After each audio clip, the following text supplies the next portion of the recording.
Hello बच्चों, कैसे हो? फाइन। ओके, तो फिर चलिए करते हैं आज का लेक्चर स्टार्ट। आज का हमारा पहला टॉपिक है number of point on a line from a fixed point at a distance D. देखिए क्या मतलब हुआ इसका।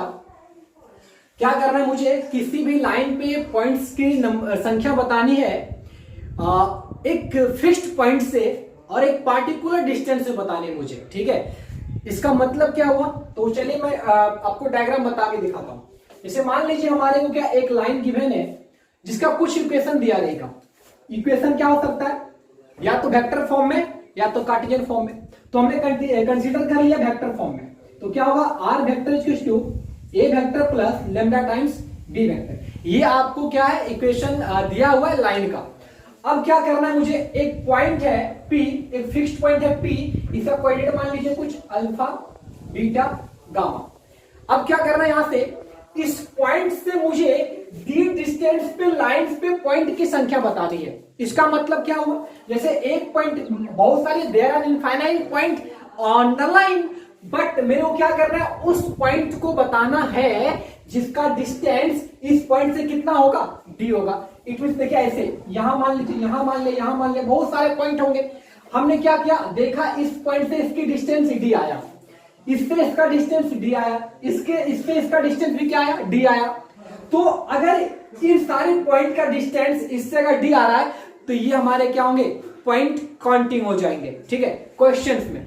अब सोचो कि ये दोनों पॉइंट का डिस्टेंस डी नहीं आया तो ये पॉइंट काउंटिंग नहीं होगा। ठीक है, तो कैसे कैलकुलेट करेंगे, आइए लॉजिक को समझते हैं। ठीक है, चलिए अगर हमारे पास इक्वेशन दिया हुआ है और हमने क्या करा, पॉइंट P से हम फुट पर ड्रॉ किया, परपेंडिकुलर ड्रॉ किया, then this is foot of perpendicular, मान लिया M। तो मैं लास्ट लेक्चर में क्या बताया आपको, फुट ऑफ परपेंडिकुलर कैलकुलेट करने बताया, लेंथ ऑफ परपेंडिकुलर और इमेज कैलकुलेट करने। ठीक है, तो अगर ये इक्वेशन दे रखी है तो आप क्या करोगे, और ये पॉइंट दे रखा है तो क्या करोगे कि लेंथ ऑफ परपेंडिकुलर फाइंड कर लोगे। Correct, okay. अब देखो हमारे को जो पॉइंट है वो कितने डिस्टेंस पे चाहिए, डी। तो हम ऐसे समझा, मैं आपको समझा रहा हूं, मान लीजिए डी का कुछ वैल्यू दिया होगा, मान लिया 6 यूनिट दिया हुआ, कितना, 6 यूनिट दिया हुआ है, मान लिया। ठीक है, और हमने ये परपेंडिकुलर डिस्टेंस कैलकुलेट किया, देन ये निकल के आया, सपोज करा 5 यूनिट। कितना निकल के आया, 5 यूनिट कुछ निकल गया। ऑब्वियसली कैलकुलेट करोगे तो कुछ ना कुछ वैल्यू आएगा, तो हमने क्या किया, 5 मान लिया। ओके, नाउ देखो ये जो 5 है, ठीक है, ये हमारा क्या हुआ, परपेंडिकुलर डिस्टेंस हुआ, और हमारे को जो पॉइंट है वो कितने डिस्टेंस पे चाहिए, इस पॉइंट से 6 यूनिट की डिस्टेंस पे चाहिए।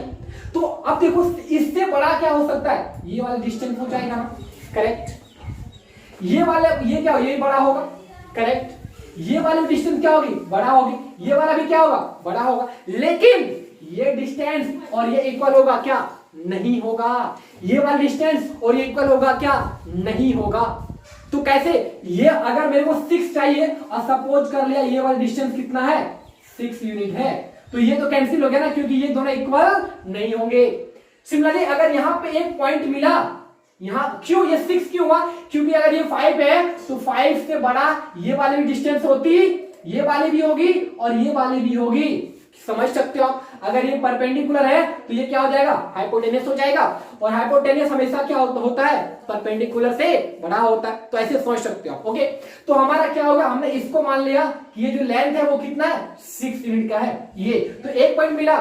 सिमिलरली इससे क्या हुआ, लेफ्ट एक पॉइंट मिला ना, तो राइट भी एक पॉइंट तो होगा जिसका डिस्टेंस इस पॉइंट से कितना हो जाएगा, 6 यूनिट का होगा। तो ये भी लाइन कितने, इसकी डिस्टेंस कितनी हो गई, 6 यूनिट हो गया, 6 यूनिट। ये जो वैल्यू मैंने 5 यूनिट निकाला वो क्या था, परपेंडिकुलर लेंथ था, और ये 6 हमारा क्या था, क्वेश्चन में डिस्टेंस गिवन था। अब देखिए, तो हमने क्या देखा कि अगर ऐसा केस रहा तो कितने पॉइंट लाइन पे होंगे, 2 पॉइंट पॉसिबल है। दैट इज हम लोग कह सकते हैं, इस केस में एक्चुअली हुआ क्या, इस केस में ये हुआ, सपोज करा ये जो हमारा परपेंडिकुलर डिस्टेंस हमने उसको क्या मान लिया, कैपिटल डी मान लिया, एज्यूम कर लिया कि हमारा जो परपेंडिकुलर डिस्टेंस है वो क्या है, कैपिटल डी, और जो क्वेश्चन में गिवन है वो क्या है, स्मॉल डी। हम लोग कह सकते हैं कि फर्स्ट पॉइंट पे if capital D is less than small D, then lines पे कितने पॉइंट मिलेंगे, 2 पॉइंट ना, then number of points equals to 2, right.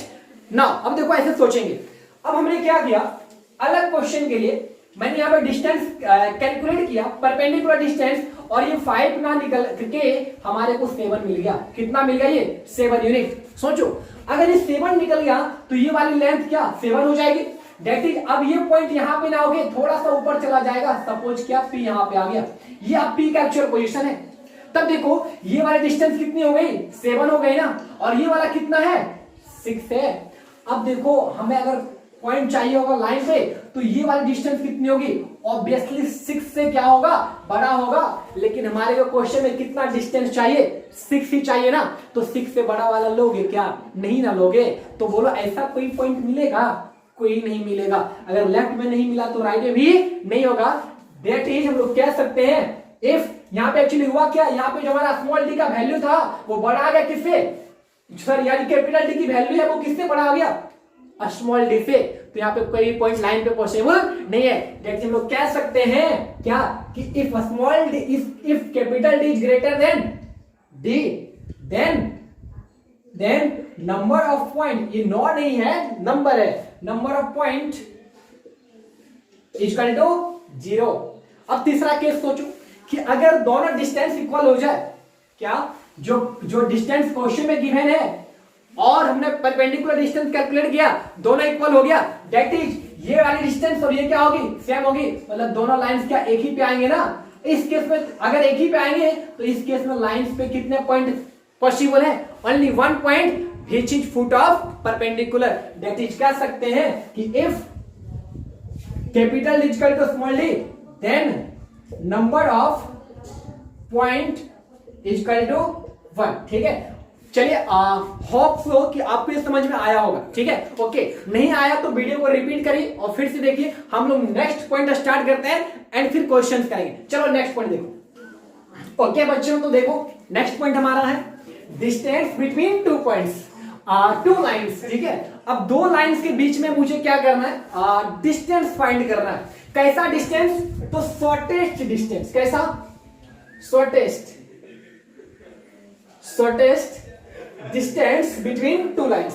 अब देखो लाइंस क्या हो सकती है, लाइंस पैरेलल हो सकती है, लाइंस इंटरसेक्टिंग हो सकती है, लाइंस क्या नॉन पैरेलल और नॉन इंटरसेक्टिंग। अब देखो ये क्या होता है कि लाइन मैंने क्या बोल दिया, नॉन पैरेलल नॉन इंटरसेक्टिंग, कैसा लाइंस होता है। ठीक है, तो जो लाइंस नॉन पैरेलल और नॉन इंटरसेक्टिंग होता है, ऐसे लाइंस को हम लोग सिक्यू लाइंस बोलते हैं। ठीक है, मैं समझाता हूं कैसे होगा, बट अभी हमने क्या बोला, 3 बातें कि लाइंस पैरेलल हो सकती है, लाइन इंटरसेक्टिंग हो सकती है, और lines neither parallel nor intersecting. ठीक है, तो हम लोग क्या करने वाले, 3 केस में लाइंस का शॉर्टेस्ट डिस्टेंस फाइंड करने वाले।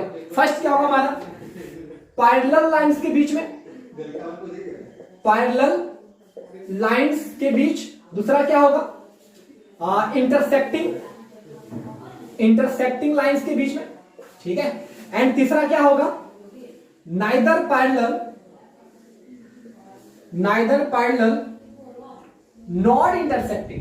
Not intersecting. अब सुनो, जो लाइंस ना तो पैरेलल हो और ना इंटरसेक्टिंग हो, ऐसे लाइंस को हम लोग क्या नाम देते हैं, सिक्यू लाइंस नाम देते हैं।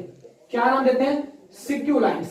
ठीक है, जो लाइंस ना तो पैरेलल हो और ना ही इंटरसेक्टिंग हो, उसे हम लोग क्या बोलेंगे, सिक्यू लाइंस बोलेंगे। ठीक है, तो चलिए क्या करते हैं, हम लोग एक का स्टार्ट करते हैं और हर एक केस में लाइंस के बीच का शॉर्टेस्ट डिस्टेंस फाइंड करेंगे। एक बात और सुन लीजिए, डिस्टेंस जब भी फाइंड करेंगे ना, तो हमेशा परपेंडिकुलर डिस्टेंस की बात करते हैं। हमेशा हम लोग परपेंडिकुलर डिस्टेंस ही फाइंड करने की कोशिश करेंगे। ठीक है, और वही हमारा क्या होगा, लाइंस के बीच का डिस्टेंस होगा। तो चलिए स्टार्ट करते हैं हम लोग। पहला पॉइंट, पैरेलल लाइंस के बीच का शॉर्टेस्ट डिस्टेंस क्या होगा। आप इसे याद कर लें, जो लाइंस ना तो पैरेलल होती हैं और ना इंटरसेक्टिंग होती हैं, वो क्या कैसी लाइंस कहलाती हैं, सिक्यू लाइंस कहलाती हैं। तो चलिए स्टार्ट करते हैं। फर्स्ट पॉइंट देखिए, तो मान लीजिए 2 लाइंस हमारे पास है, एक लाइन ये और एक लाइन ये। ठीक है, दोनों लाइंस पैरेलल है। ओके, अब देखो हमने क्या किया, मान लिया इस लाइन का कुछ नाम दे दिया L1, इसका कुछ नाम दे दिया L2। दोनों लाइंस क्या है, पैरेलल। अब देखो ये लाइन एक पॉइंट से पास कर रही होगी, मान लिया A पॉइंट से पास कर रही है, जिसका पोजीशन वेक्टर क्या है, A। अच्छा, कुछ तो डायरेक्शन होगा लाइंस का, तो मान लिया ये दोनों लाइंस बी वेक्टर के पैरेलल हैं। अगर L2 बी वेक्टर के पैरेलल है तो L1 भी किसके पैरेलल होंगे? बी वेक्टर के पैरेलल होंगे। Therefore L1 का इक्वेशन क्या होगा? R vector equals to A vector से पास कर रही है ना, तो A vector plus lambda times B vector. B vector क्यों? क्योंकि ये किसके डायरेक्शन में है? B वेक्टर के डायरेक्शन में है। क्लियर? मान लीजिए यहाँ पे भी क्या होगा, इस एक पॉइंट C मान लिया हमने जिसका पोजीशन वेक्टर C है। अब देखो ये L2 किससे पास कर रही है? C पॉइंट से, तो इसका इक्वेशन क्या हो जाएगा? R vector equals to C vector plus यहाँ पे एक अननोन पैरामीटर, दूसरा पैरामीटर ले लिया म्यू, क्या होगा? Mu times B vector. B vector क्यों? क्योंकि इसका भी डायरेक्शन क्या है? बी वेक्टर ही तो है। तो आप पहले से एक बात यहाँ सुन लो, क्वेश्चन में हेल्प करने वाला है कि अगर लाइंस पैरेलल होंगी तब उनमें जो डायरेक्शन वेक्टर होगा वो क्या होगा? सेम होगा, या तो उनके कोफिशिएंट्स, डायरेक्शन वेक्टर के कोफिशिएंट्स क्या होंगे? प्रोपोर्शनल होंगे। ये बात सुन लो, ठीक है? यानी यहां से कह सकते हैं कि जो लैम्डा के साथ वेक्टर होगा और जो म्यू के साथ वेक्टर होगा वो दोनों कैसा होगा? सेम होगा, या तो उनके कोफिशिएंट क्या होंगे? प्रोपोर्शनल होंगे। ये बात क्वेश्चन में आपको हेल्प करने वाला, मैं क्वेश्चन करूंगा तो मैं इसका यूज करूंगा, ठीक है? चलिए ना हमने क्या किया, चूंकि डिस्टेंस हमारे को फाइंड करना है, कैसा डिस्टेंस? शॉर्टेस्ट डिस्टेंस, ठीक है?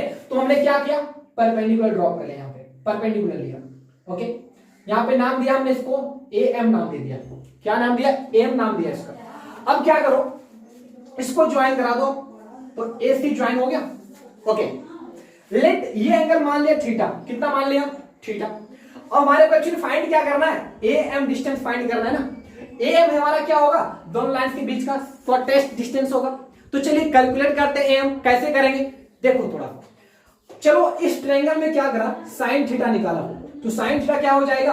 AM अपॉन AC होगा। ओके, AC होगा। देयरफॉर यहां से बोलो AM कितना हो जाएगा? AM AC into sine theta. कुछ बच्चे सोचेंगे सर आपने तो AM कैलकुलेट कर दिया।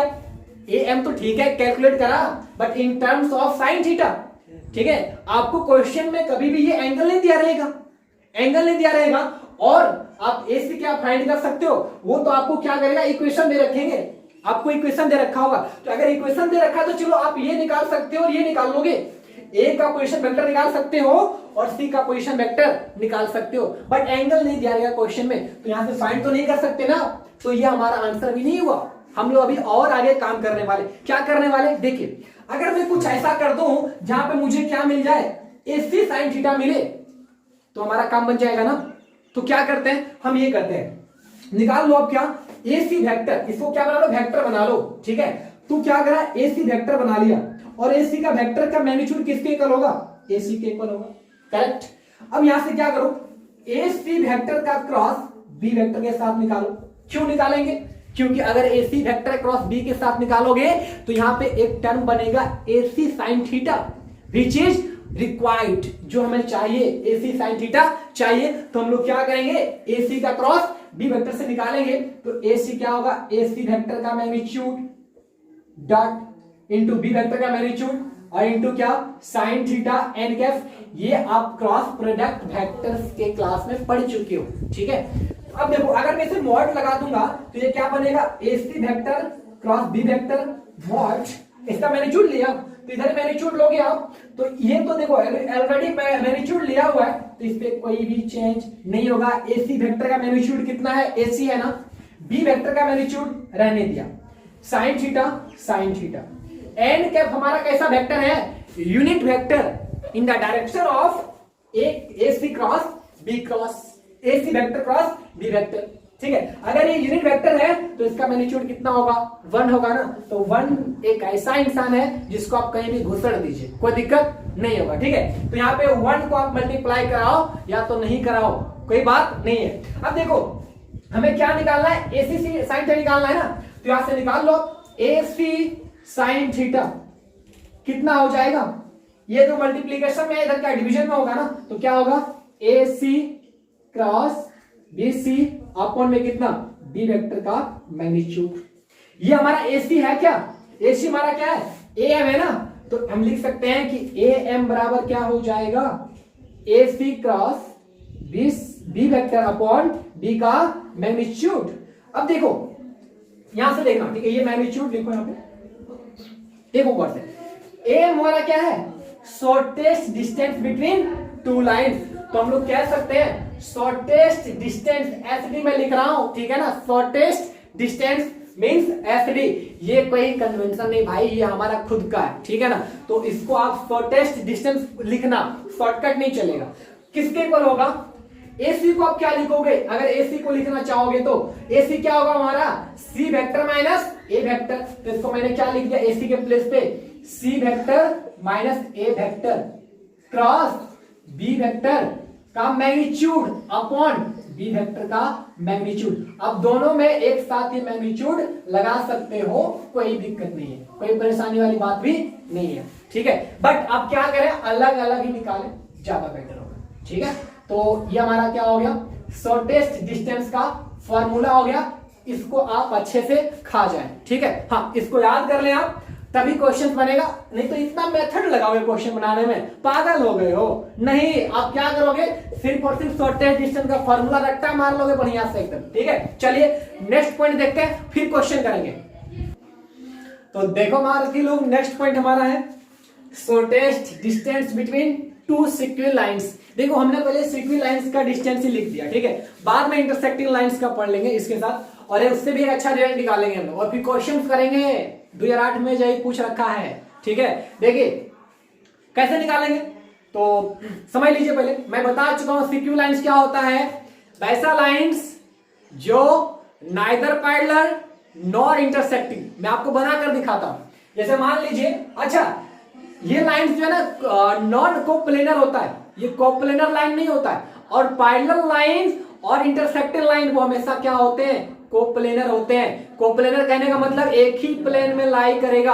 अगर लाइन इंटरसेक्टिंग है तो दोनों लाइन एक ही प्लेन में होगा, लाइन पैरेलल है फिर भी दोनों क्या होगा, एक ही प्लेन में होगा। लेकिन अगर लाइन सिक्वेंस लाइन है then they are not in the same plane, इसीलिए इसे क्या बोला जाता है, नॉन कोप्लेनर लाइन। जैसे मान लीजिए एक लाइन बोर्ड पे है और एक लाइन इसको मान लिया हमने, तो ये अलग प्लेन है और ये एक अलग प्लेन है, तो दोनों एक ही प्लेन पे है क्या, नहीं है ना।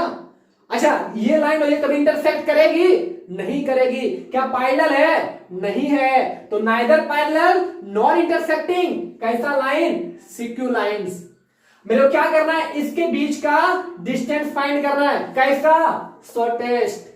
चलिए देखते हैं कैसे कैलकुलेट करेंगे, समझो इसको समझने से पहले आप कुछ बातें को लिख लो और पहले जान लो, फिर आसान हो जाएगा ये निकालना, ठीक है। तो क्या लिखते हैं, मान लीजिए हमारे पास एक लाइन L1 है, हमने इसको ऐसे मान लिया, और एक लाइन क्या मान लिया, L2 मान लिया।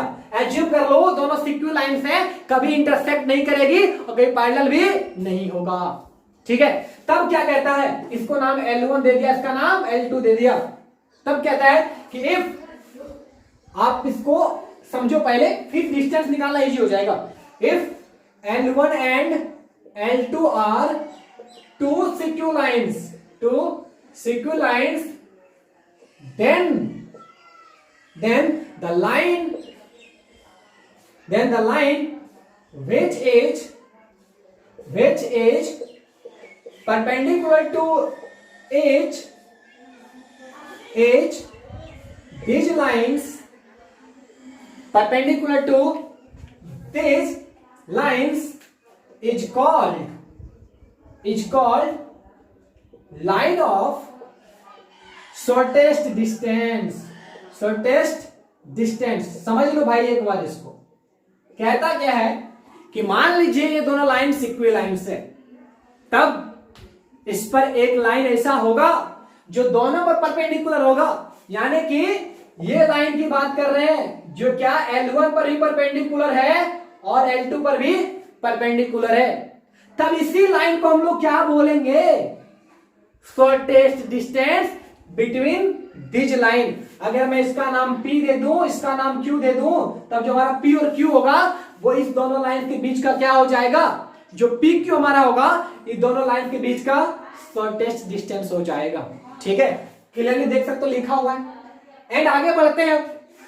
एक्चुअली मान लीजिए इसका कुछ डायरेक्शन रहा होगा, हमने मान लिया B1 वेक्टर, इस लाइन का भी कुछ डायरेक्शन होगा, मान लिया इसका डायरेक्शन क्या है, B2 वेक्टर। अब देखो अगर मैं तुमको सोचने बोलूं कि बेटा ये सोचो B1 क्रॉस B1 क्या हो जाएगा, B1 क्रॉस B2 क्या हो जाएगा, तो आप क्या बोलोगे, B1 क्रॉस B2 वेक्टर की क्लास में समझा चुका हूं। B1 क्रॉस B2 क्या होता है, एक वेक्टर होता है जो A1 B1 और B2 वेक्टर पर परपेंडिकुलर होता है। सुन लीजिए फिर से एक बार, B1 cross B2 is a vector which is perpendicular to A vector, B vector, B1 vector as well as B2 vector also।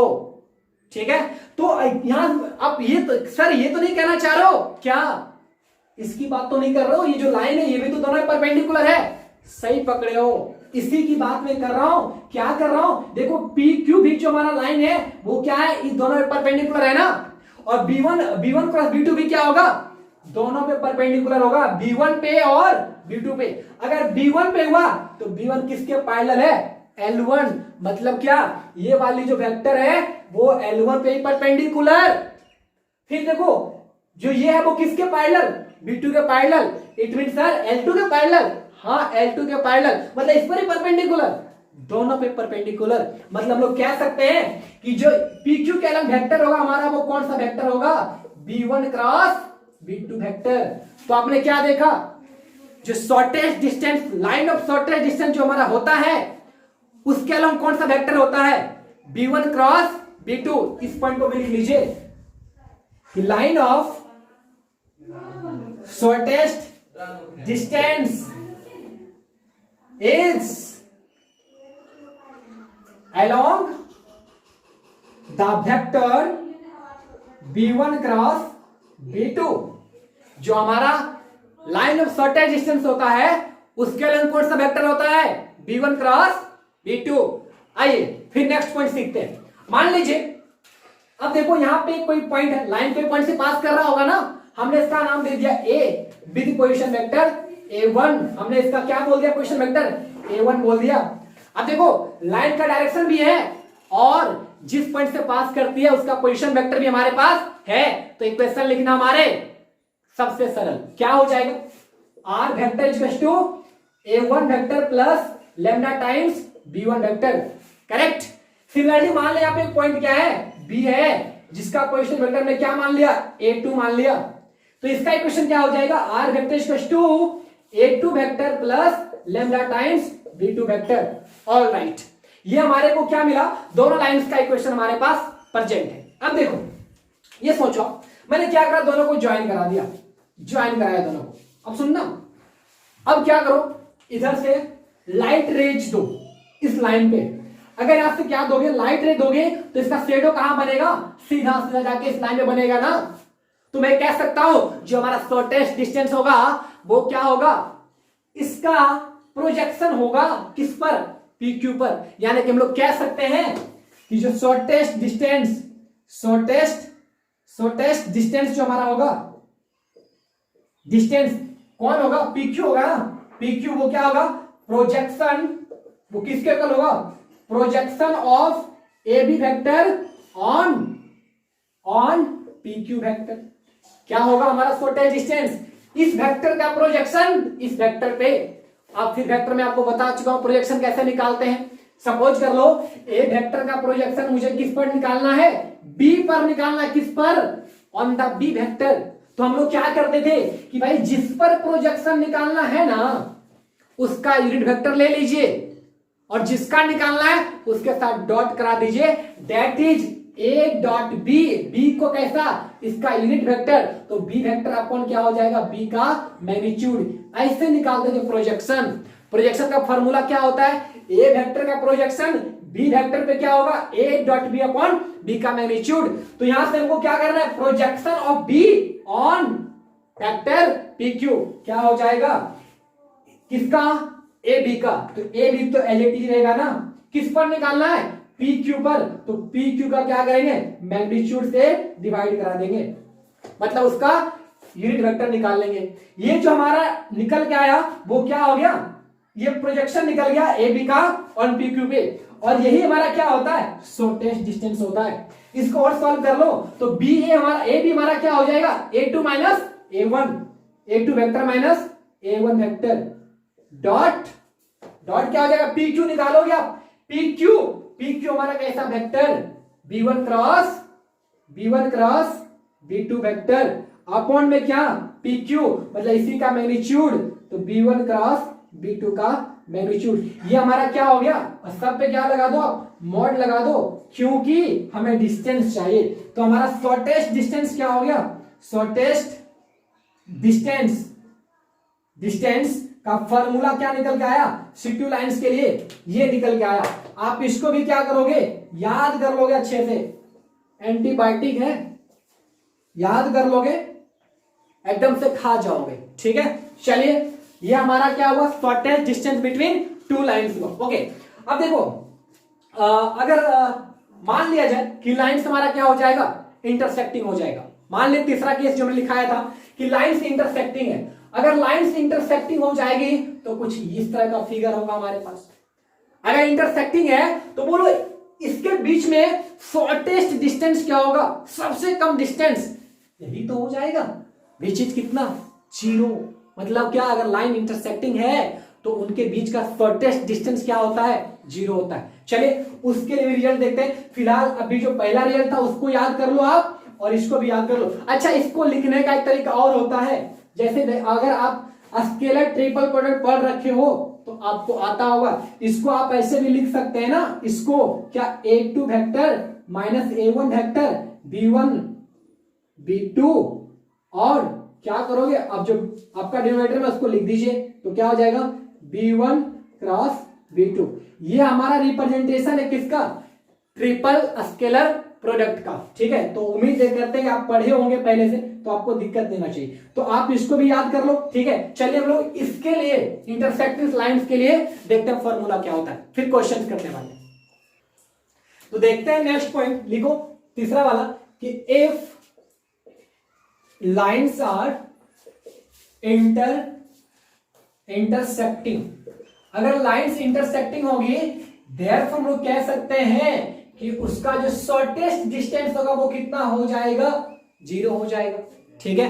समझा चुका हूं कैसे हो रहा है, इंटरसेक्ट करा, शॉर्टेस्ट डिस्टेंस 0 हो गया, ठीक है। अब देखो शॉर्टेस्ट डिस्टेंस 0 हो गया, मतलब ये वाली चीज 0 कब बनेगा, ये वाली चीज 0 कब बनेगा, जब इसका न्यूमरेटर क्या हो जाएगा, 0 हो जाएगा।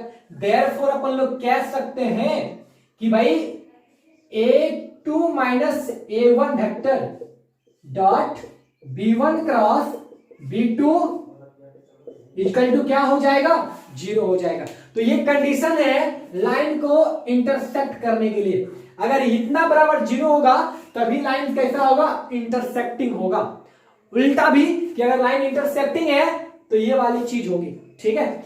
इसको और भी लिख सकते हैं इस तरीके से, कैसे, वही स्केलर ट्रिपल प्रोडक्ट वाली रिप्रेजेंटेशन क्या होगा, A2 vector B2 vector equal to 0, ठीक है। चलिए अच्छा अब देखो क्वेश्चंस में आपको क्या रहेंगे, अब क्वेश्चन डिस्कस कर देंगे, क्वेश्चन कैसे सॉल्व करेंगे।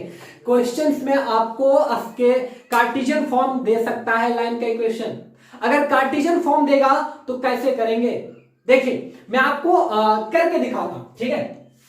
जैसे मान लीजिए हमारे पास दो लाइन का इक्वेशन दे रखा है, L1 का इक्वेशन है x minus x1 upon A1, फिर y minus y1 upon B1 equal to z minus z1 upon C1। L2 का इक्वेशन है x minus x2 upon A2, y minus y2 upon B2 equal to z minus z2 upon C2। ये हमारे को दो line दे रखी है और दोनों लाइंस क्या है, इंटरसेक्टिंग है, ठीक है। अच्छा अगर ये लाइंस है तो बोलो यहां से निकालो अब A1 वेक्टर क्या हो जाएगा, हमारे को A1 वेक्टर चाहिए, A2 वेक्टर चाहिए, B1 वेक्टर चाहिए, B2 वेक्टर चाहिए ना। तो आप क्या करो, अगर कार्टेशियन फॉर्म दे रखा है तो पहले तो आपको ये निकालना पड़ेगा।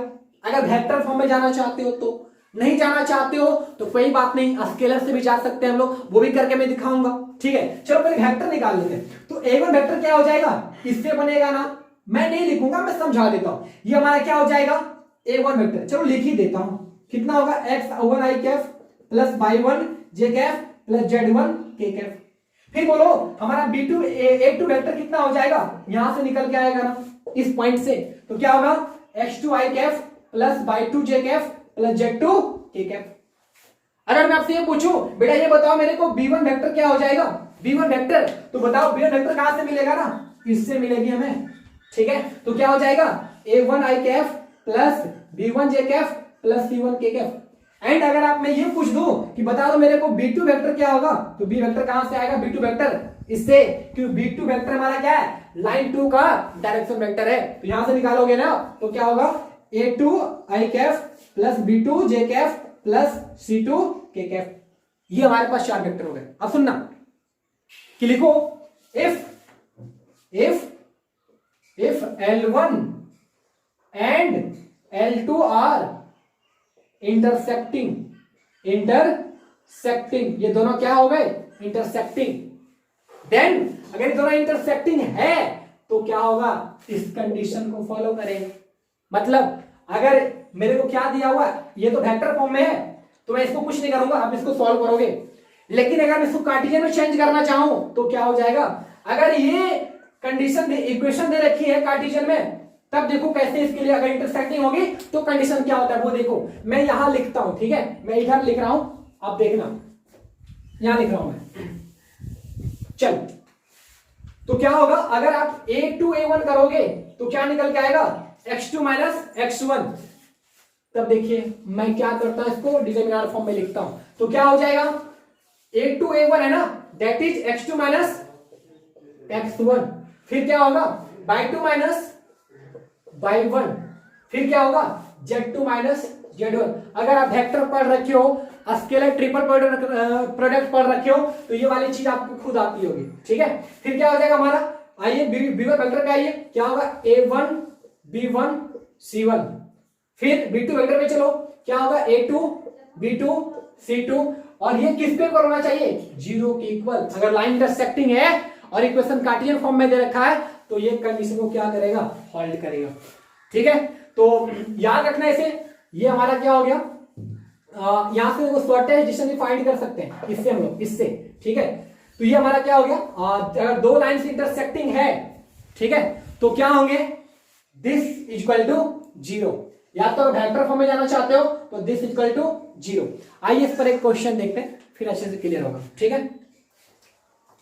देखो क्वेश्चन सामने, क्वेश्चन है कि if the straight line, ST मतलब स्ट्रेट, ठीक, straight lines this and this are intersecting, then find the integer value of k, then find the integer value of k। अगर लाइंस इंटरसेक्टिंग है तो मुझे k का integer value चाहिए, आप इसको मार्क कर लो, कैसा वैल्यू, इंटीजर वैल्यू चाहिए मुझे। देखो तो लाइन अगर इंटरसेक्टिंग होता है तो उसके लिए कंडीशन क्या निकाला हमने, ये वाली कार्टेशियन फॉर्म में इक्वेशन दिया रहे तो यहाँ पे इक्वेशन किस फॉर्म में है, कार्टेशियन फॉर्म में, तो हमारे लिए क्या आसान हो गया ना, सिंपल है। देखो आप तो लिखो, यहां से डायरेक्ट में करता हूं, डायरेक्ट करूंगा, फॉर्मूला ऊपर लिखा हुआ देख सकते हो। अगर लाइन इंटरसेक्टिंग होती है तो क्या होगा, x2 माइनस x1, x2 कितना है 2, x1 कितना है 1, तो 2 माइनस कितना हो जाएगा 1। फिर आगे y2 माइनस y1, तो y2 कितना है 3, y1 कितना 2, तो 3 माइनस क्या हो जाएगा 2। फिर Z2 माइनस Z1, तो Z2 कितना हो गया हमारे को 1 हमारे पास है, Z1 कितना है 3, ये क्या होगा 1 minus 3। Next A1 B1 C1 कितना है, A1 B1 C1, तो K2 3। फिर इसके देखो, इसके बाद A2 B2 C2, second line से मिलेगा ना 3K2, 3K2।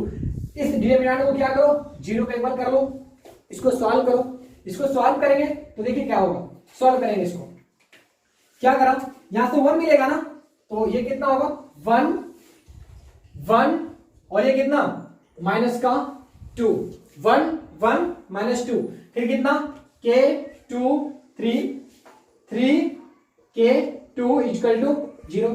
इसको ओपन कर लो आप, जब ओपन करोगे तो क्या होगा 1 इंटू, देखो ओपन करा हमने तो कितना 4 माइनस 3K, फिर माइनस 1 दिस, तो कितना हो जाएगा ये 2K माइनस का 9, फिर माइनस 2 लिया, देन ये कितना होगा K स्क्वायर, एंड ये कितना K स्क्वायर माइनस का 6 इक्वल टू 0।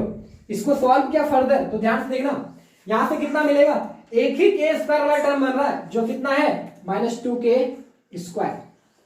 अब के वाली टर्म को काउंट करते हैं। देखो यहां से कितना मिलेगा, माइनस का 3k, यहां से कितना मिलेगा 2k, तो माइनस का 3k माइनस का 2k कितना हो जाएगा, माइनस का 5k। कांस्टेंट टर्म को काउंट करो, यहां से कितना 4 मिलेगा और यहां से प्लस का 9 कितना हो गया 13, यहां से कितना मिलेगा प्लस का 12, तो कितना हो जाएगा ये प्लस का 13 और प्लस का 12 तो कितना हो गया 25 इक्वल टू 0। फिर इसको ऐसे लिख दो 2k² प्लस का 5k minus 25 equal to 0। Factor कर लो, अगर यहां से आप सॉल्व करोगे तो k का 2 वैल्यू बनते हुए दिख रहा है, एक क्या निकाल दिखाता हूं, ठीक है। तो 2k² ये कितना हो जाएगा, इसको लिखो प्लस का 10k माइनस का 5k माइनस 25 इक्वल टू 0। ठीक है, फैक्टर करने आता है आपको, कर लेना अच्छे से। ये होगा 2k माइनस 5 और into k minus k plus 5 equal to 0। यहां से देखो अगर इसको अलग अलग इक्वल करोगे तो एक बार k का वैल्यू कितना आ रहा है 5/2 और एक बार k का वैल्यू कितना आ रहा है -5। लेकिन हमारे को कैसा वैल्यू चाहिए k का, इंटीजर, तो ये तो इंटीजर है ही नहीं, तो ये कैंसिल हो गया, वैल्यू कौन सा रखोगे k बराबर -5, ये हमारा क्या हो गया आंसर हो गया। ठीक है, तो चलिए फिर नेक्स्ट क्वेश्चन देखते हैं। देखो दोस्तों एक्चुअली अगर मैं आज क्वेश्चन कराता हूं, ठीक है, इसी लेक्चर में, तो फिर हमारा लेक्चर ज्यादा बड़ा हो जाएगा। ठीक है, फिर मुझे वीडियो अपलोड करने में दिक्कत होगा, तो मैं क्या करता हूँ ना, आज एक ही क्वेश्चन कराता हूँ और कल फिर मैं आपको जितने भी सारे पॉइंट्स हुए हैं, सिक्योरिटी लाइंस के बीच का डिस्टेंस, पैरेलल लाइंस के बीच का डिस्टेंस और भी इन सारे टॉपिक्स पे और भी मैं अलग से क्वेश्चन कल कराता हूँ। ठीक है, तो आज के लिए फिलहाल इतना, नेक्स्ट लेक्चर के लिए वेट करिए और थैंक यू।